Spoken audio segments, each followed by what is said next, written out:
മൗനത്തിന് ഒരുപാട് അർത്ഥങ്ങളുണ്ട്. പലപ്പോഴും നിങ്ങളുടെ മൗനം നിങ്ങളുടെ സമ്മതമാണ്.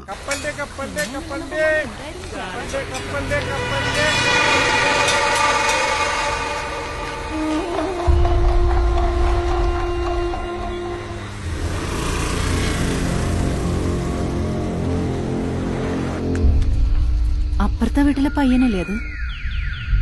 അവന്റെ പേരൻസിനോട് പറയണോ? വേണ്ട, നമ്മളെ ബാധിക്കാത്ത കാര്യത്തിൽ റിസ്ക് എടുക്കണ്ട.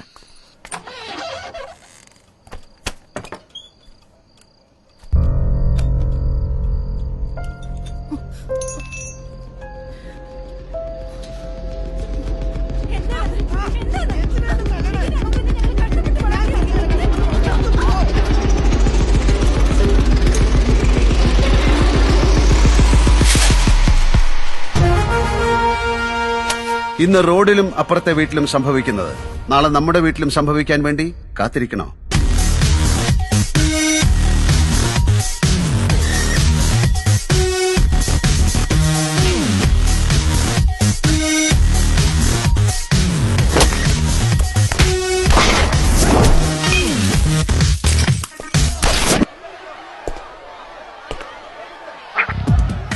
As I always say, narcotics is a dirty business. മയക്കുമരുന്നിനെതിരെ മൗനം പാലിക്കുമ്പോൾ നിങ്ങളും മയക്കുമരുന്ന് കച്ചവടത്തിൽ പങ്കുകാരാവുകയാണ്. Now we are going to make an army against narcotics, an anti-narcotic army. Dear friends, join the anti-narcotic army. Wipe away the dirty narcotic business from our nation.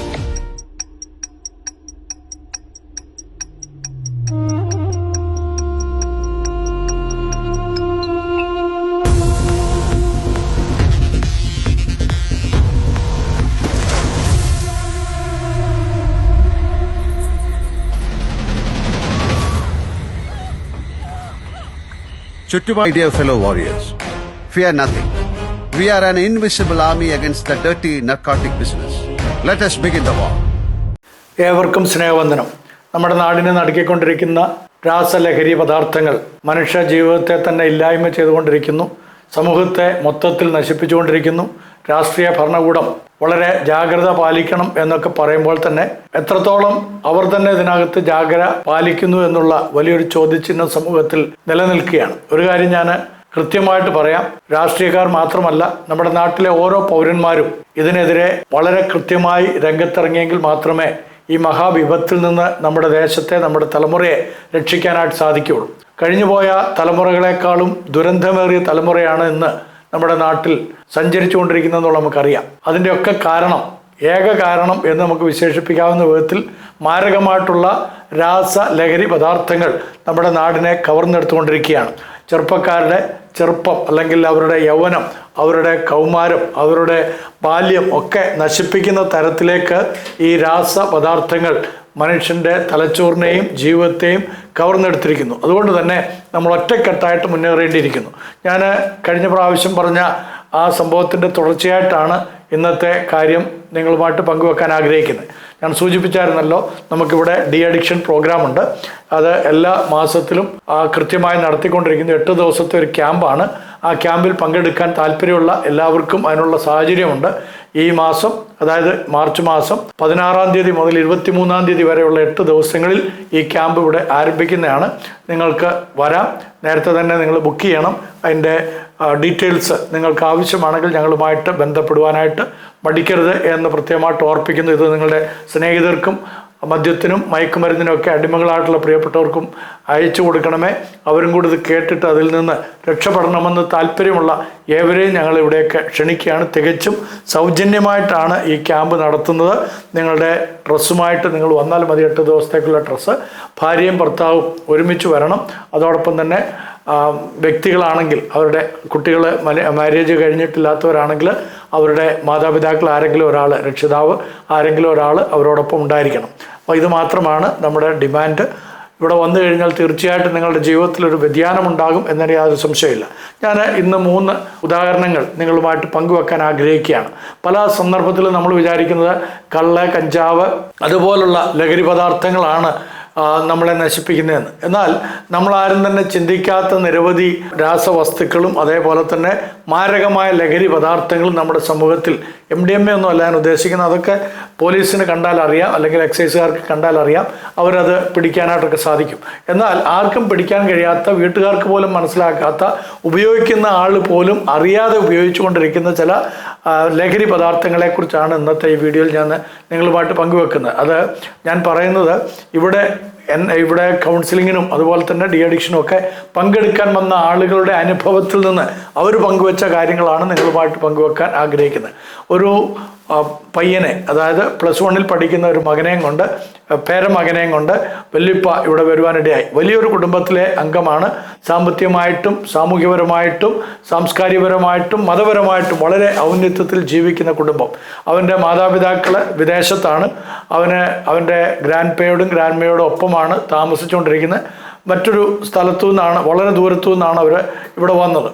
അപ്പോൾ അവർ വരാൻ കാരണം മലപ്പുറത്തെ excise ഓഫീസറുമായിട്ട് ബന്ധപ്പെട്ടപ്പോൾ ഇവിടേക്ക് suggest ചെയ്തു, എൻ്റെ പേര് സജസ്റ്റ് ചെയ്തു, എൻ്റെ നമ്പർ കൊടുത്തു. അങ്ങനെയാണ് അവർ വല്യുപ്പയും മകനും കൂടെ ഇവിടെ, പേരക്കുട്ടിയും കൂടെ ഇവിടെ വരുന്നത്.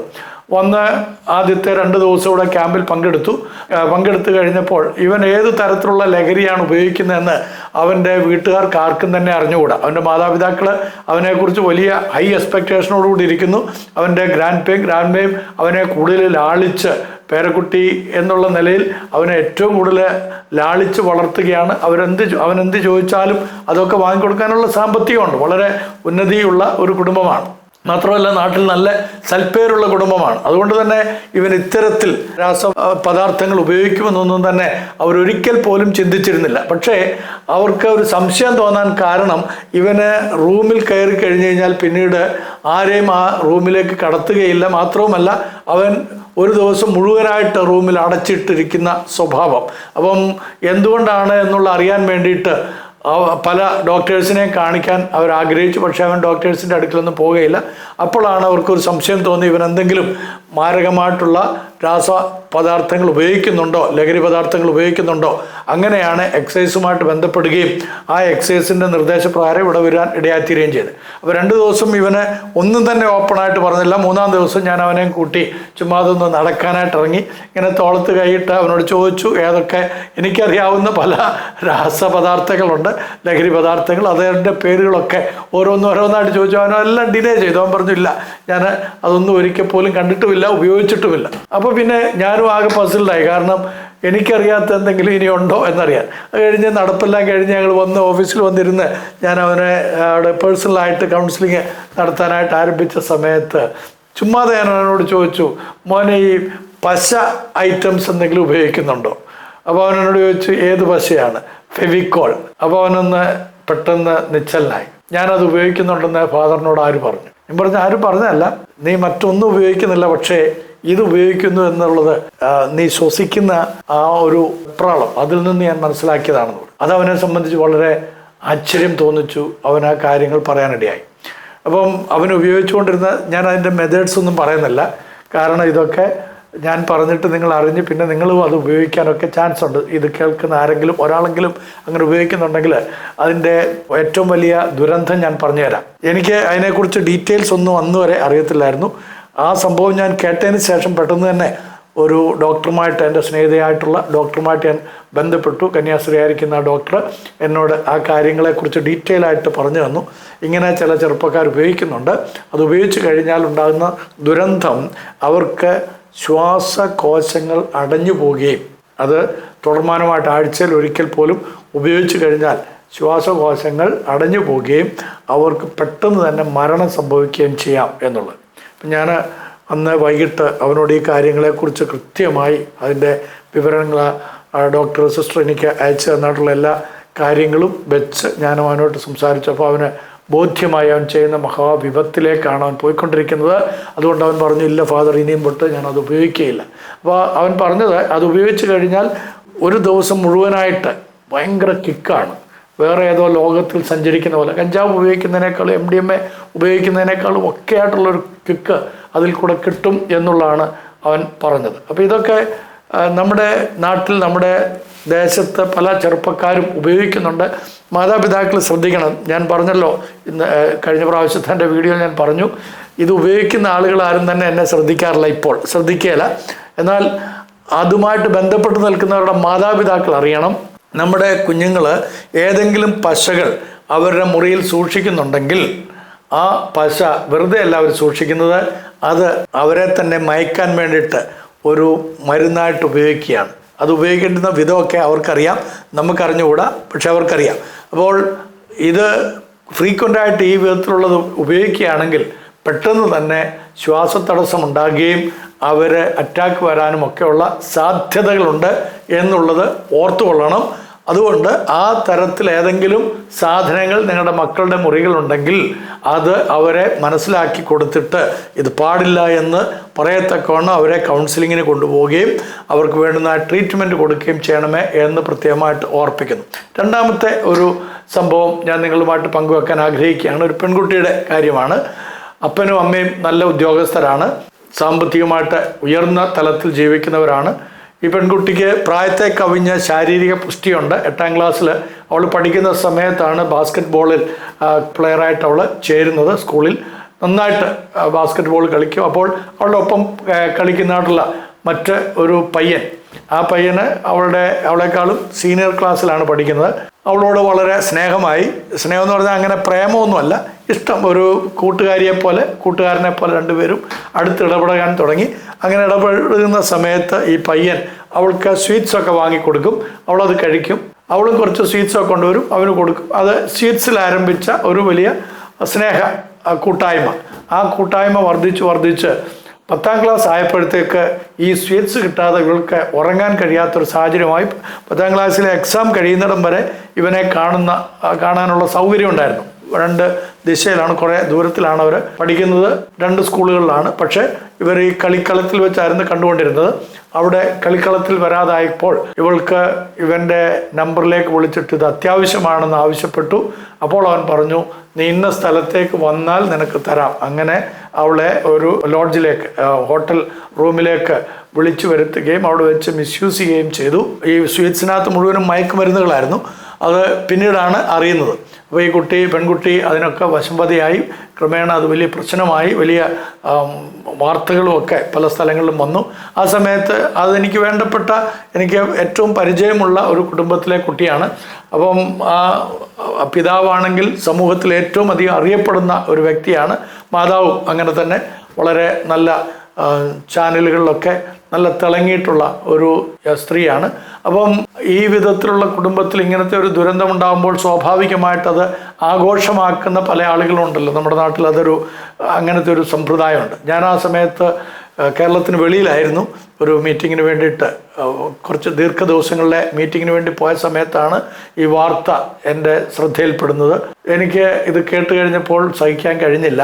ഞാൻ എൻ്റെ പല പ്രോഗ്രാംസും വേണ്ടാന്ന് വെച്ച് മടങ്ങി വന്നു. അന്ന് വന്ന അതേ സമയത്ത് തന്നെ ഞാൻ ആ വീട്ടിലേക്ക് രാത്രിയായി വാഹനമെടുത്ത്, ദൂരമാണ്, അവിടേക്ക് ഞാൻ ചെന്നു കഴിഞ്ഞപ്പോൾ ഈ പെൺകുഞ്ഞിനെ കണ്ട സമയത്ത്, 15 വയസ്സേ ഉള്ള ആ സമയത്ത്, അവൾക്ക് ഒരു കോഴി എങ്ങനെ വെള്ളത്തിൽ ഒരു കിണറ്റിൽ വീണിട്ട് അത് എങ്ങനെയാണോ ഇരിക്കുന്നത് ആ രീതിയിലാണത്. വളരെയധികം ഈളയൊക്കെ ഒലിപ്പിച്ച് കണ്ണെല്ലാം ഇങ്ങനെ കുഴിഞ്ഞ് വല്ലാത്തൊരു വികൃതമായിട്ടുള്ള രൂപത്തിൽ ഞാൻ ആ കുഞ്ഞിനെ കണ്ടെത്തുന്നു. അതിൻ്റെ മാതാപിതാക്കളും ഒന്നും സംസാരിക്കുന്നില്ല. ഞാൻ കുറച്ചു നേരം അവിടെ ഇരുന്നു, അവരുമായിട്ടൊക്കെ ഇടപെട്ട് അവരെല്ലാം ചേർത്ത് പിടിച്ചു, പ്രാർത്ഥിച്ചു.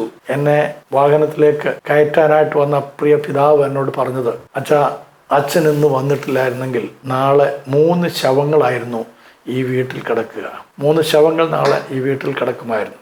ഏക മകളാണ്, താലോലിച്ച് വളർത്തിയതാണ്, ഇഷ്ടം പോലെ സ്വത്തുണ്ട്, ഇഷ്ടം പോലെ സൗഭാഗ്യങ്ങളുണ്ട്, കഴിവുകളുണ്ട്, സമൂഹത്തിൽ മാന്യതയുണ്ടായിരുന്നു. പക്ഷെ എല്ലാം നഷ്ടപ്പെട്ടവരുടെ ആ വേദന അത് പറഞ്ഞാൽ തീരുകയില്ല. എന്തുകൊണ്ടാണ് ഈ വിധത്തിൽ സംഭവിക്കുന്നത് എന്നുള്ള ചോദ്യം പലപ്പോഴും നമ്മുടെയൊക്കെ മനസ്സിലുണ്ടാകും. ആ മാതാപിതാക്കളുടെ മനസ്സിലും ഉണ്ടായിരുന്നു. പ്രാർത്ഥിച്ച് അവരെ ധൈര്യപ്പെടുത്തി ഞാൻ മടങ്ങിപ്പോന്നു. അവർ ജീവിച്ചിരിക്കുന്നു, സുഖമായിരിക്കുന്നു, സന്തോഷമായിട്ട് മുന്നോട്ട് പോയിക്കൊണ്ടിരിക്കുന്നു. മൂന്നാമത്തെ ഒരു സംഭവം, മറ്റൊരു ജില്ലയിൽ നിന്ന് ഒരു ചെറുപ്പക്കാരനെ അവന്റെ അങ്കിൾ ഇവിടെ കൊണ്ടുവന്നാണ്. അവനും വലിയ കുടുംബത്തിലെ പയ്യനാണ്. ജനിച്ചതും വളർന്നതൊക്കെ വിദേശത്താണ്. 8ാം ക്ലാസ്സിൽ പഠിക്കുന്ന സമയത്ത് അവന്റെ പിതാവ് ലോകത്തിൽ നിന്ന് മാറ്റപ്പെട്ടു. പിന്നീട് ഒറ്റപുത്രനായിരിക്കുന്ന അവനെ അമ്മ വളർത്താൻ അവിടെ ബുദ്ധിമുട്ട് തോന്നിയുണ്ട്. കാരണം അവൻ ഇച്ചിരി കുസൃതിയൊക്കെ ഉണ്ട്. അപ്പോൾ അവന് ഏറ്റവും നല്ല വിദ്യാഭ്യാസം കൊടുക്കാൻ വേണ്ടി കേരളത്തിലെ അറിയപ്പെടുന്ന ഒരു സ്കൂളിൽ കൊണ്ടുവന്ന് ബോർഡിംഗ് സ്കൂളിൽ കൊണ്ട് ചേർത്തു. 9ാം ക്ലാസ് ആരംഭിക്കുന്ന സമയം മുതൽ ഇവന് ഇൻടോക്സിക്കേഷൻസ് ഉപയോഗിക്കാൻ തുടങ്ങി. അവന്റെ അങ്കിള് അവനെ വീക്കെൻഡിൽ പോയി കൂട്ടിക്കൊണ്ടുവരും. വേണ്ടുന്ന എല്ലാ സൗഭാഗ്യങ്ങളുമുള്ള പയ്യൻ, ഒരു നല്ല മകൻ, സുന്ദരനാണ്, സുമുഖനാണ്, ഭയങ്കര ബുദ്ധിമാനാണ്. പക്ഷേ അവൻ പല മയക്കുമരുന്നുകൾക്കും അടിമയായി തീർന്നു. അവനെ പലതും സിറിഞ്ച് വെച്ച് കുത്തിവെക്കുന്ന ഒരു സ്വഭാവത്തിലേക്ക് എത്തിച്ചേർന്നു. ഭയങ്കര ഇന്റലക്ച്വൽ ആയിട്ടുള്ള പയ്യനാണ്. അവനെ അവസാനം ആശുപത്രിയിൽ കൊണ്ടുപോയി ഷോക്ക് ട്രീറ്റ്മെന്റ് വരെ കൊടുത്തു. ഇവിടുത്തെ നമ്മുടെ ക്യാമ്പിനെ കുറിച്ച് അറിഞ്ഞ് അവന്റെ മാതാവിനെ വിളിച്ച് സംസാരിച്ചു. അവനെ കൊണ്ടുവരാനായിട്ട് ആവശ്യപ്പെട്ടു. അങ്ങനെ അവനും അവന്റെ അങ്കിളും കൂടെ, അങ്കിളിന്റെ ഒരു കൂട്ടുകാരനും ചേർന്ന് ഇവിടെ വന്നിറങ്ങുന്ന സമയത്ത് ഞാൻ പോയി അവനെ ആശ്ലേഷിച്ചു. അവന്റെ വേഷവിധാനങ്ങളെല്ലാം കാണുമ്പോൾ വളരെ അറപ്പും വെറുപ്പും ഉളവാക്കാവുന്ന തരത്തിലുള്ള വേഷവിധാനത്തോടു കൂടിയാണ്. അത് ഞാൻ നിങ്ങളോട് പങ്കുവെക്കാം. മുടിയെല്ലാം ആകെ വളർന്ന് ഒരു പേക്കുലം എന്നൊക്കെ പറയുമല്ലോ, കണ്ണെല്ലാം കുഴിഞ്ഞ് ചുമന്നിരിക്കുന്നു. അവനെ 3 ഡ്രസ്സാണ് ഇട്ടിരിക്കുന്നത്, 3 ഉടുപ്പ്. ഒരു ടീഷർട്ട് ഉണ്ട്, അതിന്റെ പുറത്ത് മറ്റൊരു ഷർട്ട്, അതിന്റെ പുറത്ത് മറ്റൊരു ഷർട്ട്, 2 പാൻസ് ആണ് ഇട്ടിരിക്കുന്നത് ഒരുമിച്ച്.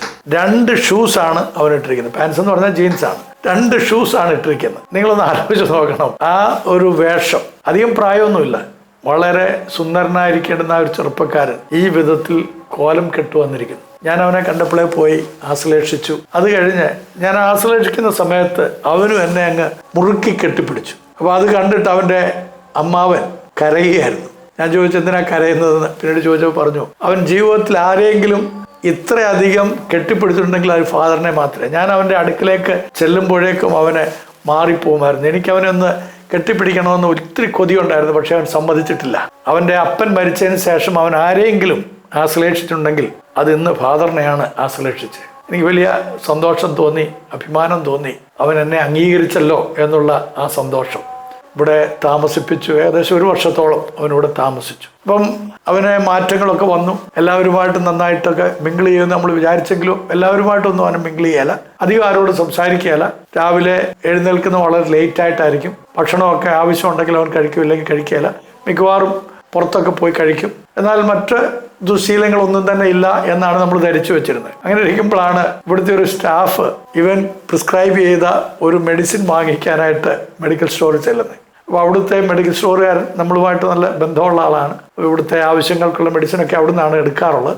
അപ്പോൾ ആ വ്യക്തി എന്നെ വിളിച്ചു. എന്നോട് ചോദിച്ചു, ഫാദർ ഈ പ്രിസ്ക്രിപ്ഷൻ ആരാണ് തന്നിരിക്കുന്നത്? ഞാൻ പറഞ്ഞു, ഞാൻ അറിഞ്ഞില്ലല്ലോ ആരാണ് കൊണ്ടുവന്നു. അപ്പോൾ ഇന്ന ആൾ കൊണ്ടുവന്നു. ആളുടെ ഫോൺ കൊടുക്കാൻ പറഞ്ഞ ആളുമായിട്ട് സംസാരിച്ചപ്പോൾ പറഞ്ഞു ആ മോൻ തന്നു വിട്ടാണ്.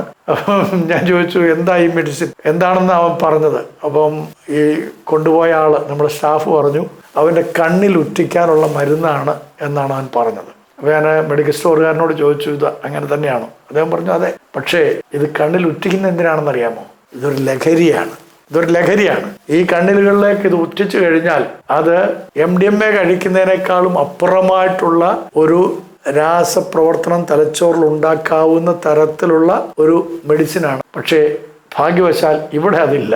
ഇവിടെ ഞങ്ങൾ അത് വിൽക്കാറില്ല. ഈ പ്രദേശത്ത് 2-3 സ്റ്റോറുകൾ അത് വിൽക്കുന്നുണ്ടെന്നുള്ളത് ഞങ്ങൾക്കറിയാം. പക്ഷെ ഞങ്ങൾ ഇതുവരെ ആരോടും പറഞ്ഞിട്ടില്ല എന്ന് പറഞ്ഞു. അപ്പം അത് നിങ്ങളുമായിട്ട് ഞാൻ പങ്കുവെച്ചത്, നമ്മൾ ചിന്തിക്കുന്നത് മാത്രമല്ല ഇവിടുത്തെ മയക്കുമരുന്നുകളായിട്ട് നമ്മുടെ മക്കൾ ഉപയോഗിക്കുന്നത്. അവർക്ക് ഇതിനെക്കുറിച്ചുള്ള ഗ്രാഹ്യം വളരെ അധികമുണ്ട്. ചില ടോണിക്കുകൾ, ചില മെഡിക്കൽ സ്റ്റോറുകളിൽ നിന്ന് ടോണിക്കുകളൊക്കെ അവൈലബിൾ ആണ്. അപ്പനും അമ്മയും പോയിട്ടായിരിക്കും മക്കൾ പറയുന്ന ടോണിക്ക് വാങ്ങിക്കൊണ്ട് കൊടുക്കുന്നത്. എന്തിനു വേണ്ടിയിട്ടാണ് നമ്മൾ ചിന്തിക്കുകയല്ല. അവരോട് ചോദിക്കുമ്പോൾ അവർ പറയും വിശപ്പില്ലായ്മ കൊണ്ടോ അല്ലെങ്കിൽ ചുമയുള്ളതുകൊണ്ടാണ് എന്നൊക്കെ പറയും. പക്ഷെ അത് ഒക്കെയും അവർക്ക് കിക്കുണ്ടാക്കുന്ന തരത്തിലുള്ള പദാർത്ഥങ്ങളാണ്. അപ്പം മെഡിക്കൽ ഫീൽഡിലും ഇത് ഒരുപാട് ആളുകളെ ചൂഷണം ചെയ്യുന്ന തരത്തിൽ പോയിക്കൊണ്ടിരിക്കുകയാണ്. ഇപ്പോൾ നമ്മുടെ രാഷ്ട്രീയക്കാർ മാത്രമല്ല ഇതിന് ഉത്തരവാദികൾ. കഴിഞ്ഞ വീഡിയോയിൽ ഞാൻ വളരെ കൃത്യമായിട്ട് പറഞ്ഞു രാഷ്ട്രീയക്കാരുടെ കഴിവില്ലായ്മയാണ് ഇത്തരത്തിലുള്ള കാര്യങ്ങൾ ഇവിടെ നടക്കുന്നതെന്ന്. ആ വാക്കുകൾ ആവർത്തിച്ചുകൊണ്ട് ഞാൻ പറയട്ടെ, അവരെ കൊണ്ട് മാത്രം പരിഹരിക്കാൻ കഴിയുന്ന ഒരു പ്രശ്നമല്ല നമ്മുടെ നാട്ടിലുള്ളത്. മരുന്ന് കമ്പനിക്കാർ അവരെ കൃത്യമായി മോണിറ്റർ ചെയ്യാത്തതുകൊണ്ടും അവരെ സ്ക്രൂട്ടനൈസ് ചെയ്യാത്തതുകൊണ്ടും അവരിൽ നിന്ന് കാശ് വാങ്ങിക്കൊണ്ട് ലൈസൻസ് കൊടുക്കുന്ന ഡ്രഗ് കൺട്രോളേഴ്സ് അവരും ഒക്കെ ഇതിനകത്തെ കൾപ്രിറ്റുകളാണ്. ഈ സമൂഹത്തെ നശിപ്പിക്കാൻ വേണ്ടി കച്ചകെട്ടിയിരിക്കുന്ന ഒരുപാട് കഴുകന്മാർ നമുക്ക് ചുറ്റുമുണ്ട്, നമ്മളിൽ ചിലരായിട്ടുണ്ട്. മറന്നു പോകരുത്, നിങ്ങൾ സമ്പാദിക്കുന്ന ഇത്തരത്തിലുള്ള പണമുണ്ടല്ലോ, ആ പണം തന്നെ നിങ്ങളെ തിരിഞ്ഞു കൊത്തുമെന്നതിന് യാതൊരു സംശയമില്ല. നമ്മുടെ നാടിനെ നശിപ്പിക്കുന്ന ഇത്തരത്തിലുള്ള പ്രവണതകൾ, നിരപരാധികളായിട്ടുള്ള പെൺകുഞ്ഞുങ്ങൾ, നിരപരാധികളായിട്ടുള്ള ആൺകുട്ടികൾ, അവരെ കൊന്നൊടുക്കുന്ന, അവരെ ഇല്ലായ്മ ചെയ്യുന്ന, അവരുടെ കഴിവുകളെ എന്നേക്കുമായിട്ട് കുഴിച്ചു മൂടുന്ന ഇത്തരത്തിലുള്ള പ്രവണതകൾ പണത്തിനു വേണ്ടി മാത്രം നിങ്ങൾ ചെയ്യുന്നതായിട്ടുള്ള ഇത്തരം ക്രൂരകൃത്യങ്ങൾ, അതിന് നിങ്ങൾ കണക്ക് കൊടുക്കേണ്ടി വരും. ഇല്ലെങ്കിൽ നിങ്ങളുടെ തലമുറകൾ അതിന് കണക്ക് കൊടുക്കേണ്ടി വരും. അത് മറന്നു പോകരുത്. അതുകൊണ്ട് നിങ്ങളെ ഏൽപ്പിക്കുന്ന ദൗത്യങ്ങൾ, ഉത്തരവാദിത്തങ്ങൾ കൃത്യതയോടുകൂടെ ചെയ്യുക. ആര് നിങ്ങളെ ഫോഴ്സ് ചെയ്തിയാലും, ഏത് മന്ത്രി പുങ്കവനാകട്ടെ, ഏത് ഭരണാധിപനാകട്ടെ, നിങ്ങൾ അതിനെ സർട്ടിഫിക്കറ്റ് കൊടുക്കണമെന്നൊക്കെ പറഞ്ഞാൽ നിങ്ങളത് പൊതുരംഗത്ത് വിളിച്ചു പറയാനുള്ള ആർജവം കാണിക്കണം. ഇന്ന് നമ്മുടെ നാടിനെ നശിപ്പിക്കുന്ന അനവധി ആളുകൾ പണത്തിന് വേണ്ടി എന്തും ചെയ്തുകൊണ്ടിരിക്കുന്നു എന്നുള്ളതും കൂടെ നാം മറന്നു പോകരുത്. അതുകൊണ്ട് ഇത്തരത്തിലുള്ള കാര്യങ്ങളിൽ ജാഗ്രത പാലിക്കുവാൻ മാതാപിതാക്കളായ നമുക്ക് ഉത്തരവാദിത്വമുണ്ട്. നാം അത് ചെയ്യണം. നമ്മുടെ സമൂഹത്തോട് പ്രതിബദ്ധതയുള്ള എല്ലാവരും ഈ കാര്യങ്ങളിൽ വളരെ ജാഗ്രത പുലർത്തണം. ചില ഡോക്ടർമാരുടെ അടുക്കൽ ചെല്ലുമ്പോൾ ഡോക്ടർമാർ പ്രിസ്ക്രൈബ് ചെയ്ത് കൊടുക്കുന്ന മെഡിസിനും, ചില ഡോക്ടർമാർ ഞാൻ പറഞ്ഞ എല്ലാവരും എന്നല്ല, ചില ഡോക്ടർമാർ പ്രിസ്ക്രൈബ് ചെയ്ത് കൊടുക്കുന്നതായിട്ടുള്ള മെഡിസിൻസും ഇതുപോലെ ലഹരിയുമായിട്ട് ബന്ധപ്പെട്ടുള്ളതാണ്. ആ ഡോക്ടർക്കറിയാം, മെഡിക്കൽ സ്റ്റോറുകാർക്കറിയാം. അവർ പറയും ഇന്ന മെഡിക്കൽ സ്റ്റോറിൽ ഇത് കിട്ടും എന്നുള്ളത്. അപ്പോൾ അതുകൊണ്ട് ഇത്തരത്തിലുള്ള കഴുകന്മാര് നമ്മുടെ നാട്ടിലുള്ളിടത്തോളം കാലം നമ്മുടെ കുഞ്ഞുങ്ങൾ ജീവിച്ചിരിക്കാൻ സാധ്യമല്ലാതെ ആയിത്തീരുകയാണ്. അതുകൊണ്ട് നമുക്കിതിനൊരു പരിഹാരം കണ്ടെത്തേ പറ്റുള്ളൂ. സർക്കാരും ഇവിടുത്തെ സാധാരണ ജനങ്ങളും, അഭ്യുദയകാംക്ഷികളായ സമൂഹത്തിന്റെ അഭ്യുദയകാംക്ഷികളായിട്ടുള്ള ജനങ്ങളും ഒറ്റക്കെട്ടായിട്ട് ഇതിനെയൊക്കെ ചെറുത്തെങ്കിലേ പറ്റുള്ളൂ. ഓരോ ഡിപ്പാർട്ട്മെന്റും അവരവരുടെ ഉത്തരവാദിത്തങ്ങൾ കൃത്യമായി ചെയ്യുന്നു എന്നുള്ളത് അതിൻ്റെ ചുമതലക്കാര് ഉറപ്പുവരുത്തണം. അങ്ങനെ ചെയ്യുമ്പോൾ മാത്രമേ നമ്മുടെ നാടിന് പുരോഗതി ഉണ്ടാകുകയുള്ളൂ. ഇല്ല എങ്കിൽ നമ്മുടെ കുഞ്ഞുങ്ങൾ, നിങ്ങളൊന്ന് ആലോചിച്ച് നോക്കി, 18, 19, 20 വയസ്സിൽ പൊലിഞ്ഞു പോകുന്ന നമ്മുടെ കുഞ്ഞുങ്ങളുടെ ജീവിതം.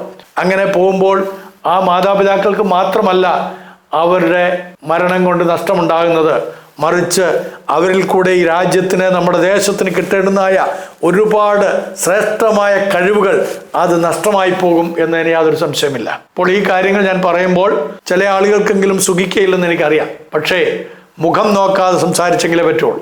ഒരു കാര്യം കൂടെ പറയട്ടെ, മത നേതാക്കന്മാരുടെ കൂട്ടത്തിലും നിരവധി ആളുകൾ മദ്യപാനികളാണ്. എല്ലാ മതങ്ങളുടെയും കൂട്ടത്തിലുണ്ട്. എല്ലാ മതപുരോഹിതന്മാരും തങ്ങളെ തന്നെ ഒന്ന് പരിശോധിക്കണം. തങ്ങൾ എപ്പോഴെങ്കിലും മദ്യപിച്ചിട്ടുണ്ടോ, മദ്യപിക്കാറുണ്ടോ, അല്ലെങ്കിൽ ലഹരി പദാർത്ഥങ്ങൾ ഉപയോഗിക്കാറുണ്ടോ എന്നുള്ളത്. അങ്ങനെയാണെങ്കിൽ നിങ്ങൾ ആത്മീക ശുശ്രൂഷകൾ ചെയ്യുവാൻ യോഗ്യരല്ല എന്നുള്ളത് കൃത്യമായിട്ട് പറയട്ടെ. എന്നോടൊരു സുഹൃത്ത് എനിക്ക് ഒരു മെസ്സേജ് ഇടുകയുണ്ടായി. അദ്ദേഹം പറഞ്ഞത്, അച്ഛന് ഈ കാര്യത്തെക്കുറിച്ചുള്ള അവബോധം നിങ്ങളുടെ പള്ളികളിലെ പട്ടക്കാർക്ക്, അച്ഛന്മാർക്ക് കൊടുക്കാൻ കഴിയുമോ? ഞാൻ പറയട്ടെ, ചങ്കൂറ്റത്തോടെ പറയട്ടെ, ഇന്ന് വരെ ഈ ലഹരി പദാർത്ഥങ്ങളുമായിട്ട് യാതൊരു ബന്ധവുമില്ലാത്തൊരു വ്യക്തി എന്നുള്ള നിലയിൽ എനിക്ക് ധൈര്യത്തോടെ പറയാൻ കഴിയും, മദ്യപിക്കുന്ന ഏതെങ്കിലും പുരോഹിതന്മാരുണ്ടെങ്കിൽ, പ്രത്യേകിച്ച് ക്രിസ്തീയ കോളത്തിലുണ്ടെങ്കിൽ, നിങ്ങൾ കുർബാന അർപ്പിക്കുവാൻ, ദൈവവചനം പ്രസംഗിക്കുവാൻ, നിങ്ങൾ മറ്റുള്ളവരെ ഉപദേശിക്കുവാൻ യോഗ്യന്മാരല്ല. അതുകൊണ്ട് നിങ്ങൾ റിസൈൻ ചെയ്ത് മറ്റെന്തെങ്കിലും പണിക്ക് പോകണം. അത് ആരായിക്കൊള്ളട്ടെ, അത് മെത്രാന്മാരടക്കം ആരെങ്കിലും ആ വിധത്തിലുണ്ടെങ്കിൽ നിങ്ങൾ ഈ പണി ഇന്നുകൊണ്ട് അവസാനിപ്പിക്കണമെന്ന് വളരെ കർക്കശമായിട്ട് ദൈവവചനത്തിൻ്റെയും ദൈവ ശുശ്രൂഷകൻ എന്നുള്ള നിലയിലും ഞാൻ നിങ്ങളോട് പറയുകയാണ്. അച്ഛനെ മദ്യപിക്കാൻ അവസരം കിട്ടാഞ്ഞിട്ടായിരിക്കും എന്നാണ് ചില ആളുകൾ ഇപ്പോൾ ചിന്തിക്കുന്നത്. ഞാൻ എൻ്റെ ഒരനുഭവം നിങ്ങളോട് പറയട്ടെ, എങ്ങനെയാണ് നമുക്ക് ഇതിനൊരു പരിഹാരം കണ്ടെത്തേണ്ടത് എന്നും കൂടെ പറയണമല്ലോ. ഞാൻ 4ാം ക്ലാസ് പരീക്ഷ കഴിഞ്ഞിട്ട് വെക്കേഷൻ്റെ സമയത്ത് എൻ്റെ ഗ്രാൻഡ് പാരൻസിൻ്റെ വീട്ടിലേക്ക് പോകുന്ന സമയം, സ്കൂളിൻ്റെ അവിടെ നിന്ന് കുറേ ദൂരമുണ്ട്. ഒരു നട്ടുച്ച നേരത്താണ്. നമുക്കറിയാമല്ലോ, മാർച്ച് അവസാനം ഒക്കെ ആ കഴിയുമ്പോൾ ചൂട് ഭയങ്കരമാണ്. അപ്പോൾ എൻ്റെ ക്ലാസ്സിൽ പഠിക്കുന്നതായിട്ടുള്ള എൻ്റെ അത്ര അടുത്ത സ്നേഹിതനല്ല, പരിചയക്കാരനായിട്ടുള്ള ക്ലാസ്മേറ്റ് ആണ്. അപ്പോൾ അവരുടെ ഒരു കള്ള് ഷാപ്പ് ഈ റോഡ് സൈഡിൽ തന്നെയുണ്ട്. ഞാൻ പോകുന്ന വഴിയിൽ അവിടെയല്ല, കുറച്ച് മുമ്പ് തന്നെ ഈ ചൂടിൻ്റെ കാഠിന്യം കൊണ്ട് ഇച്ചിരി വെള്ളം കുടിച്ചാൽ കൊള്ളാമെന്നുണ്ടായിരുന്നു. അപ്പോൾ അവന് അവിടെ ഉണ്ടെന്ന് കണ്ടുകൊണ്ട്, ഈ കള്ള് ഷാപ്പിലുണ്ടെന്ന് കണ്ടുകൊണ്ട്, അവൻ മാത്രമേ ഉള്ളായിരുന്നു കള്ള് ഷാപ്പിൽ. അപ്പം ഞാൻ ആ കള്ള് ഷാപ്പിൻ്റെ വാതിക്കൽ ചെന്നു, അവൻ്റെ പേര് വിളിച്ചു, അവനിറങ്ങി വന്നു. ഞാൻ ചോദിച്ചാടാ എനിക്ക് ഇച്ചിരി വെള്ളം തരാമോ, എനിക്ക് ദാഹിക്കുന്നു, ഇച്ചിരി വെള്ളം തരാമോ. 4 വയസ്സ്, 4ാം ക്ലാസ്സിൽ പഠിക്കുകയാണ്, 9 വയസ്സ്. അപ്പോൾ ഇവന് അകത്തേക്ക് പോയി ഒരു കപ്പിനകത്ത് കള്ള് ഒഴിച്ചുകൊണ്ട് വന്നു. എന്നിട്ട് എൻ്റെ നേരെ നീട്ടി. ഞാൻ ചോദിച്ചു ഇതെന്താ, കാടിയാണോ? ഞാൻ കള്ള് കണ്ടിട്ടില്ല അതിന് മുമ്പ്. അല്ലടാ, നല്ല ഒന്നാമതൊരു സാധനമോ, കുടിച്ചു ദാഹം തീരും, നല്ല തണുപ്പുണ്ടെന്ന് പറഞ്ഞു. ഞാൻ പറഞ്ഞു എനിക്ക് വേണ്ട, ഞാൻ വെള്ളമാണ് എന്നോട് ചോദിച്ചു. പറഞ്ഞോടാ നല്ല വെള്ളം ഇവിടെ ഇല്ല, ഇതും കുടിച്ചോ, ഇത് കുടിച്ചിട്ട് പോയിക്കോ. ഞാൻ പക്ഷെ അന്ന് നോ എന്ന് ധൈര്യത്തോടുകൂടെ പറഞ്ഞു. വേണ്ട, അവൻ്റെ പേര് പറഞ്ഞിട്ട് പറഞ്ഞു നോ, എനിക്കത് വേണ്ട എന്ന് പറഞ്ഞ് ഞാൻ എൻ്റെ ഗ്രാൻഡ് പേയുടെ വീട്ടിലേക്ക് പോയി. ഞാൻ എൻ്റെ ഗ്രാൻഡ് പാരൻസിനോട് ഈ കാര്യം പറഞ്ഞു. എൻ്റെ വല്യപ്പച്ചൻ എന്നെ ഇങ്ങനെ വാരി പുണർന്ന് ഒരു മുത്തം തന്നു. എന്നിട്ട് പറഞ്ഞു മോൻ്റെ തീരുമാനം ജീവിത അവസാനം വരെയും ഈ തീരുമാനമായിരിക്കണം എന്ന്. ഞാൻ ഇന്നും അത് ഓർക്കാറുണ്ട്. അതിനുശേഷം വിദേശ രാജ്യങ്ങളൊക്കെ പഠിക്കാനും മറ്റു പല പരിപാടികൾക്കും UNDPയുടെ പ്രോജക്റ്റിനൊക്കെ ഞാൻ വിദേശ രാജ്യങ്ങളിലൊക്കെ യാത്ര ചെയ്യേണ്ടി വന്നിട്ടുണ്ട്. ഞാൻ താമസിക്കുന്ന റൂമിൽ അവിടെ ഫ്രിഡ്ജിനകത്ത് ഈ സാധനങ്ങളെല്ലാം പലതരത്തിലുള്ള സാധനങ്ങൾ കൊണ്ട് വെച്ചിട്ടുണ്ട്, ഇഷ്ടം പോലെ കുടിക്കാം. പക്ഷേ ഞാൻ ആ ഫ്രിഡ്ജ് തുറക്ക പോലും ചെയ്യില്ലായിരുന്നു. വെള്ളം കുടിക്കണമെങ്കിൽ പോലും ഞാൻ താഴെ ക്യാൻറ്റീനിൽ പോയി വാങ്ങി കുടിക്കുമായിരുന്നു. എന്തുകൊണ്ടാണെന്ന് വെച്ച് കഴിഞ്ഞാൽ അതെൻ്റെ ഒരു ഡിറ്റർമിനേഷനായിരുന്നു, എൻ്റെ ഒരു തീരുമാനമായിരുന്നു. ഞാൻ നിങ്ങളോട് പറയട്ടെ, ഇത് കേൾക്കുന്ന ഇതുവരെ മദ്യപിക്കാത്ത ആരെങ്കിലും ചെറുപ്പക്കാരോ പ്രായമുള്ളവരോ ഉണ്ടെങ്കിൽ തമാശയ്ക്ക് പോലും അല്ലെങ്കിൽ ഒരു സോഷ്യൽ ഡ്രിങ്കർ എന്നുള്ള നിലയിൽ പോലും നിങ്ങൾ എത്തിച്ചേരരുത് എന്ന് ഞാൻ നിങ്ങളോട് അഭ്യർത്ഥിക്കുകയാണ്. ഒരിക്കൽ നിങ്ങൾ അതിന് വശംവദനായി കഴിഞ്ഞാൽ നിങ്ങൾക്ക് പിന്നീട് നിങ്ങളെ കൺട്രോൾ ചെയ്യാൻ കഴിയില്ല. എല്ലാവരുടെയും മനസ്സാന്നിധ്യം ഒരുപോലെ ആകുകയില്ല. നമ്മുടെ എല്ലാം ബ്രെയിൻ പലതും നമ്മളോട് ഡിമാൻഡ് ചെയ്തുകൊണ്ടിരിക്കും. അതിന് പല തലങ്ങളുണ്ട്, ശാസ്ത്രീയമായിട്ടുള്ള പല വിഷയങ്ങളുണ്ട്, അതിനെക്കുറിച്ച് പിന്നീട് നമുക്ക് ചിന്തിക്കാം. അപ്പോൾ അതുകൊണ്ട് നമുക്ക് നോ എന്ന് പറയാൻ, എപ്പോഴും അതിനോട് നോ എന്ന് പറയാനുള്ള ഒരാർജവും നമുക്കുണ്ടാകണം. ഞാൻ പറഞ്ഞല്ലോ, ഫ്ലൈറ്റിലൊക്കെ സഞ്ചരിക്കുന്ന സമയത്ത് എനിക്ക് ടിക്കറ്റൊക്കെ സർക്കാരിൻ്റെ ചെലവിലാണ് യാത്ര ചെയ്തിട്ടുള്ള പല സമയത്തും. ആ സമയത്തൊന്നും തന്നെ എനിക്ക് അങ്ങനത്തെ ഒരു ചിന്ത വന്നിട്ടില്ല. തായ് ഫ്ലൈറ്റിൽ യാത്ര ചെയ്തപ്പോൾ അവർ വളരെയധികം, എൻ്റെ അടുക്കലിരുന്ന ആള് വളരെയധികം നിർബന്ധിച്ചു, അവർ പേ ചെയ്തോളാം എന്നൊക്കെ പറഞ്ഞു. പക്ഷേ എനിക്ക് നോ എന്ന് പറയാൻ ആദ്യത്തെ 4ാം ക്ലാസ്സിൽ പഠിച്ചപ്പോൾ സാധിച്ച അതേ ഉശിരോടുകൂടെ ഇന്നും പറയാൻ കഴിഞ്ഞിട്ടുണ്ട്. അതുകൊണ്ട് ഇന്ന് വരെ ഒരു ലഹരി പദാർത്ഥവും എൻ്റെ ചുണ്ടിൽ അടുത്തിട്ടില്ല, എൻ്റെ നാവിൽ തൊട്ടിട്ടില്ല. പലരുടെയും മദ്യപാനം ഉപേക്ഷിപ്പിക്കാനായിട്ട് സാധിച്ചിട്ടുണ്ട്. ഇന്നലെ ഞാൻ എൻ്റെ അനുഭവങ്ങൾ പങ്കുവച്ചല്ലോ. അപ്പോൾ അതുകൊണ്ട് എന്നെ കേൾക്കുന്ന എൻ്റെ പ്രിയപ്പെട്ടവരെ, നിങ്ങൾക്ക് ലഹരി വിമുക്തി നേടണമെന്നുണ്ടെങ്കിൽ ക്യാമ്പിൽ വരാം, അത് ഒരു കാര്യം. എന്നാൽ നിങ്ങൾക്കിപ്പോൾ അതിന് ഈ സന്ദേശം കേട്ടിട്ട് നിങ്ങൾക്ക് ഏതെങ്കിലും തരത്തിൽ ഒരു കുറ്റബോധം തോന്നുകയോ അല്ലെങ്കിൽ ഇത് വേണ്ട എന്ന് വെക്കുകയോ ചെയ്യണമെന്നുണ്ടെങ്കിൽ ഞാൻ നിങ്ങൾക്ക് ഉറപ്പ് തരാം, നിങ്ങളുടെ മനസ്സിനോട് നിങ്ങൾ 3 പ്രാവശ്യം പറയുക, ഞാൻ ഇനിയും ലഹരി ഉപയോഗിക്കുകയില്ല, ഞാൻ ഇനിയും ഈ ലഹരി ഉപയോഗിക്കുകയില്ല, ഞാൻ ഇനി ലഹരി ഉപയോഗിക്കുകയില്ല. അങ്ങനെ 3 പ്രാവശ്യം നിങ്ങൾ പറയുക, നിങ്ങളോട് ഉച്ചത്തിൽ തന്നെ പറയുക. അതിനുശേഷം നിങ്ങൾ ചെയ്യേണ്ടുന്നത് ചില ടിപ്സാണ് ഞാൻ പറയുന്നത്. നിങ്ങൾ വെള്ളം കുടിക്കണം, ധാരാളം വെള്ളം കുടിക്കണം. ഈ വെള്ളം കുടിക്കുമ്പോൾ നിങ്ങൾക്ക് സാധ്യമാണെങ്കിൽ ഒരല്പം തേൻ, 1 ടീസ്പൂൺ തേനും കൂടെ ആ വെള്ളത്തിനകത്ത് ചാലിച്ച് നന്നായിട്ട് കലക്കി അത് നിങ്ങൾ കുടിക്കുക. നിങ്ങൾക്ക് എപ്പോഴൊക്കെ ദാഹം തോന്നുന്നു അപ്പോഴൊക്കെ കുടിക്കുക. ക്രമേണ 1 മണിക്കൂറിനുള്ളിൽ 1 ഗ്ലാസ് വെള്ളം എന്നുള്ള നിലയിലേക്ക് നിങ്ങൾ എത്തണം. അങ്ങനെ നിങ്ങൾ വെള്ളം കുടിക്കുക. ആഹാരം നന്നായിട്ട് കഴിക്കുക. ഒരിക്കലും നിങ്ങൾ വിശന്നിരിക്കരുത്. നിങ്ങൾ വിശന്നിരിക്കുമ്പോഴാണ് നിങ്ങൾക്കിത് കുടിക്കാനായിട്ടുള്ള ഈ മദ്യം കഴിക്കുന്ന ആളുകളെ കുറിച്ചാണ് പറയുന്നത്, മദ്യം കഴിക്കാനായിട്ടുള്ള ഒരു താല്പര്യം ഉണ്ടാകുന്നത്. അപ്പോൾ നിങ്ങൾ വയറ് വിശക്കാൻ ഇടവരരുത്. നിങ്ങൾ എന്തെങ്കിലും വയറ് നിറയെ കഴിച്ചിരിക്കണം. അതോടൊപ്പം തന്നെ ഞാൻ പറഞ്ഞ പോലെ ഈ തേനും അധികമാകരുത്. 1 ടീസ്പൂൺ, 1 ഗ്ലാസ് വെള്ളത്തിനകത്ത് 200 ml നിങ്ങൾ 1 ടീസ്പൂൺ തേനും കൂടെ ഇളക്കി നിങ്ങളത് കുടിക്കുക. അത് നല്ല നിങ്ങൾക്ക് മനസ്സിന് ഒരു കുളിർമ തരും. മദ്യത്തോടുള്ള ആ ചിന്ത നിങ്ങൾക്ക് മാറും. അതിനുശേഷം നിങ്ങൾ രാവിലെ ഉണരുമ്പോൾ ചാടി എഴുന്നേറ്റ് പോകരുത്. രാവിലെ ഉണർന്നിട്ട് നിങ്ങളൊന്ന് നേരെ കിടന്നിട്ട് നിങ്ങളോട് തന്നെ നിങ്ങളൊന്ന് പുഞ്ചിരിക്കുക. ഒരാക്കിച്ചിരിക്കല്ലേ, കെട്ടിയോളൊക്കെ കണ്ടു കഴിഞ്ഞാൽ പ്രശ്നമാവും. അപ്പോൾ നിങ്ങളോട് തന്നെ ഒന്ന് പുഞ്ചിരിക്കുക. അതിനുശേഷം നിങ്ങൾ ഒരു തീരുമാനം എടുക്കുക, മനസ്സിനകത്തൊരു തീരുമാനം എടുക്കുക. ആ തീരുമാനം ഒരു ദൃഢനിശ്ചയമായിട്ട് കൈ ഇങ്ങനെ മടക്കി പിടിച്ച് കൈ നൂർത്തി ഇതേപോലെ മടക്കി പിടിച്ചുകൊണ്ട് പറയുക, ഇന്ന് ഞാൻ മദ്യപിക്കുകയില്ല.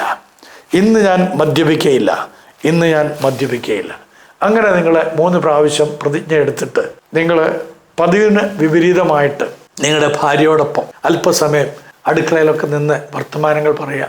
മക്കളുണ്ടെങ്കിൽ അവരെ ഒന്ന് ആശ്ലേഷിക്കുക. അവർ ഉണർന്നു വരാൻ താമസമുണ്ടെങ്കിൽ അവരുടെ മുറിയിലേക്ക് ചെന്ന് അവരെ ഒന്ന് ഒരു മുത്തം കൊടുത്ത് ഉണർത്തുക. അപ്പോൾ ആ രീതിയിൽ അവരുമായിട്ട് കുറച്ച് സമയം ചെലവഴിക്കുക. നിങ്ങളുടെ കുടുംബാന്തരീക്ഷത്തെ നിങ്ങൾ ഒന്ന് സന്തോഷകരമായ അനുഭവത്തിലേക്ക് കൊണ്ടുപോകുക. അങ്ങനെ നിങ്ങൾ ചെയ്യുകയാണെങ്കിൽ നിങ്ങളുടെ മനസ്സിൻ്റെ നിലവാരത്തെ നിങ്ങൾക്ക് ഉയർത്താനായിട്ട് സാധിക്കും. നിങ്ങൾ ഇപ്പോൾ കിടക്കുന്ന മദ്യപിക്കുന്ന ഒരു വ്യക്തി കഴിയുന്നത്, അത് എത്ര ചെറിയ മദ്യപാനി ആയിക്കോട്ടെ വലിയവനായിക്കോട്ടെ, എത്ര പണക്കാരനായിക്കോട്ടെ പാവപ്പെട്ടവനായിക്കോട്ടെ, നിങ്ങൾ ഇപ്പോൾ കിടക്കുന്നത് പന്നിക്കൂട്ടിലാണ്, പന്നിയെ ഇടുന്ന കൂട്ടിലാണ് നിങ്ങൾ കിടക്കുന്നത്. ജീവിതത്തിൽ യാതൊരു എയിമും ഇല്ല, ലക്ഷ്യമില്ലാത്ത ആളുകളാണ്. എന്നാൽ നിങ്ങൾ ഈ പറഞ്ഞ രീതിയിൽ നിങ്ങളുടെ കുടുംബത്തോടു കൂടെയും നിങ്ങളുടെ മക്കളോടു കൂടെയൊക്കെ അല്പസമയം ചെലവഴിച്ച് നിങ്ങളുടെ ജോലിക്ക് പോയിട്ട് മടങ്ങി നേരത്തെ തന്നെ വീട്ടിലേക്ക് വരികയൊക്കെ ചെയ്യുമ്പോൾ ആ കുടുംബ അന്തരീക്ഷത്തിന് തന്നെ മാറ്റം വരും. അപ്പോൾ സംഭവിക്കുന്നത്, ഏതെങ്കിലും തരത്തിൽ ലഹരി പദാർത്ഥങ്ങളിലേക്ക് ചാഞ്ഞുകൊണ്ടിരിക്കുന്ന നിങ്ങളുടെ മക്കൾ ആ മാറ്റം, നിങ്ങളിലുണ്ടായ മാറ്റം കാണുകയും അവർ അതിന് വിപരീതമായി തന്നെ നിങ്ങളുമായിട്ട് കുറച്ചും കൂടെ അടുക്കാനായിട്ട് ശ്രമിക്കുകയും ചെയ്യും. ഞാനൊരു ചെറുപ്പക്കാരൻ്റെ സംഭവം പറഞ്ഞല്ലോ, അവനെ ഒന്ന് ആശ്ലേഷിക്കാൻ. അവന് എന്നോട് പറഞ്ഞൊരു സംഭവമുണ്ട്. അവൻ്റെ ജീവിതത്തിൽ അവൻ്റെ അപ്പൻ കഴിഞ്ഞാൽ പിന്നീട് ഏറ്റവും കൂടുതൽ അവനെ സ്നേഹിക്കാൻ കൊള്ളാവുന്ന ഒരു വ്യക്തി ഞാനാണെന്ന് അവന് തോന്നിയത്രേ. കാരണം ഞാൻ അവനെ ആശ്ലേഷിച്ചപ്പോൾ യാതൊരു ഉപാധികളുമില്ലാതെയാണ് ആശ്ലേഷിച്ചത്, ഒരു പിതൃസ്നേഹത്തോടു കൂടിയാണ് ആശ്ലേഷിച്ചത്. അങ്ങനെയൊക്കെ അവൻ പിന്നീട് വിവരിക്കുകയുണ്ടായി. അപ്പം എല്ലാ മക്കൾക്കും അപ്പന്മാരുടെ ഒരു ചേർത്ത് പിടിക്കൽ, ഒരു കെട്ടിപ്പിടിക്കൽ, ഒരു ഉമ്മ കൊടുക്കൽ, അതൊക്കെ എല്ലാ മക്കളും പ്രതീക്ഷിക്കുന്നുണ്ട്. നിങ്ങളതൊന്ന് പരിശീലിക്കുക. ഒരു പക്ഷെങ്കിൽ ശ്രീനിവാസനോട് അദ്ദേഹത്തിൻ്റെ മകൻ വിനീത് ഒരു സിനിമയിൽ പറഞ്ഞതുപോലെ, ഈ അഭിനയമൊക്കെ സിനിമയിൽ പോരെ, എനിക്കിതൊന്നും പരിചയമില്ല എന്ന് ആദ്യത്തിൽ അവർ പറഞ്ഞേക്കും. എങ്കിലും നിങ്ങൾ ആത്മാർത്ഥമായിട്ടാണ് നിങ്ങളത് ചെയ്യുന്നതെങ്കിൽ നിങ്ങളുടെ മനസ്സും ആ കുഞ്ഞിൻ്റെ മനസ്സും നിങ്ങളുടെ ഹൃദയവും ആ കുഞ്ഞിൻ്റെ ഹൃദയവും തമ്മിൽ ഒന്നായിത്തീരെ രമ്യതപ്പെടുകയും നിങ്ങൾ തമ്മിലുള്ള പ്രശ്നങ്ങൾ പരിഹരിക്കപ്പെടുകയും ചെയ്യാനിടയാകും. എനിക്കറിയാം ഈ ഉപദേശങ്ങളൊന്നും തന്നെ നിങ്ങളെ യേശുന്നില്ല. കാരണം ഉപദേശമല്ല വേണ്ടി ഞാൻ ഇങ്ങനെ മസിൽ പിടിച്ച് 2 വർത്താനം പറയാറുണ്ടെങ്കിൽ നിങ്ങളിത് കേൾക്കുകയും ഇത് പാസ് ചെയ്യുകയൊക്കെ ചെയ്യും, മറ്റുള്ളവർക്കൊക്കെ ഫോർവേഡ് ചെയ്ത് തരും. പക്ഷെ ഞാൻ ഉദ്ദേശിക്കുന്നത് നമ്മുടെ നാട് നന്നാകണം എന്നുള്ളതാണ്. നമ്മുടെ രാജ്യം നന്നാകണം, നമ്മുടെ നാട് നന്നാകണം, രാജ്യം നന്നാകണം. നമുക്കറിയാമോ, ഇന്ന് സ്കിൽ ട്രെയിനിങ്ങുകളുള്ള കുട്ടികളെയാണ് സമൂഹത്തിന് ആവശ്യം. വിദ്യാഭ്യാസം എന്ന് പറയുന്ന ഡിഗ്രികളൊന്നും അല്ല ആളുകൾക്ക് ആവശ്യം. എല്ലാ കമ്പനികൾക്കും സ്കിൽ ട്രെയിനിങ്, അതിനൊക്കെ കഴിവുകളെ വളർത്തിയെടുക്കണമെങ്കിൽ മാതാപിതാക്കളുടെ സ്നേഹവും സംരക്ഷണവും കരുതലും അവർക്ക് ആവശ്യമാണ്. അത് ലഭിക്കുന്ന മക്കൾ അത് തിരികെ അവർ ബഹുമാനമായിട്ടും ആദരവായിട്ടും പ്രകടമാക്കും. ഒരു പ്രായം വരെ മാതാപിതാക്കളോട് മക്കൾ സംസാരിക്കുകയുള്ളൂ, മക്കളുടെ ഒരു പ്രായം വരെ. അത് കഴിഞ്ഞാൽ പിന്നെ അവർ സംസാരിക്കാൻ സമയമെടുക്കുകയില്ല, അവരവരുടെ ലോകത്തിലേക്ക് മാറുകയാണ്. അപ്പോൾ ഉള്ള സമയത്ത് അവരെ ആശ്ലേഷിക്കാനും അവരെ ചേർത്ത് നിർത്താനും അവരെ തലോടുവാനും വാത്സല്യപൂർവ്വം സംസാരിക്കുവാനും തക്കവണ്ണം ഇടയായിത്തീരണം. അപ്പോൾ നമ്മുടെ മനസ്സ് വികസിക്കും, നമ്മുടെ കാഴ്ചപ്പാടുകൾ വികസിക്കും, നമ്മുടെ കുടുംബം സ്വർഗതുല്യമായി തീരും. കൂടുമ്പോൾ ഇമ്പകരമാകും. ഇപ്പോൾ നിങ്ങളുടെ കുടുംബത്തിൽ നിങ്ങൾ കൂടുമ്പോൾ ഭൂകമ്പമാണെങ്കിൽ ആ ഭൂകമ്പം മാറി ഇമ്പകരമായി തീരുവാൻ തക്കവണ്ണം ഇടയായിത്തീരും. നിങ്ങൾക്ക് ഇതിനെ സംബന്ധിച്ച് കൂടുതൽ അറിയാൻ താല്പര്യമാണെങ്കിൽ ഞങ്ങളുമായിട്ട് ബന്ധപ്പെടണമേ എന്ന് അഭ്യർത്ഥിച്ചുകൊണ്ട് ഈ വലിയ വിപത്ത്, ലഹരി എന്നുള്ള വിപത്ത് നമ്മുടെ നാട്ടിൽ നിന്ന് എന്നേക്കുമായിട്ട് നമുക്ക് തുടച്ചു നീക്കാം, അതിനെ നമുക്ക് കുഴിച്ചു മൂടാം. ഒരിക്കലും നമ്മളെ അത് ഭരിക്കാൻ ഇടവരരുത്, അത്തരക്കാർ നമ്മളെ ഭരിക്കാൻ ഇടവരരുത് എന്ന കാഴ്ചപ്പാടോടുകൂടെ നിങ്ങളുടെ സ്വന്തം ജോൺസൺ തേക്കടിലച്ചൻ.